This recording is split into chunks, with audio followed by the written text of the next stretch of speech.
Well, congratulations on this award tonight.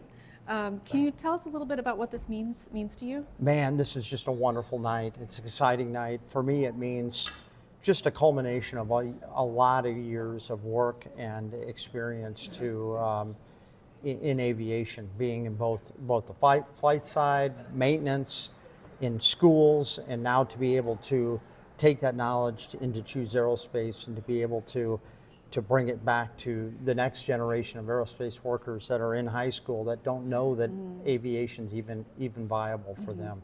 Critically important. Yeah. And can you share with us one student success story that really captures how your program makes such a big impact? Well, we have a student, she's out of Putnam City High School in Oklahoma. She actually started with Choose Aerospace when she was a sophomore. So she was in high school and she was learning how to change a tire on a Boeing 737 as a sophomore. You know, fast forward to where she's a senior now, she's working full time at AAR, and it's just a real testament to what high schoolers can do if given the opportunity for Choose Aerospace. Wow. Well, congratulations again, and thank you for being here tonight. Okay, thank you very much.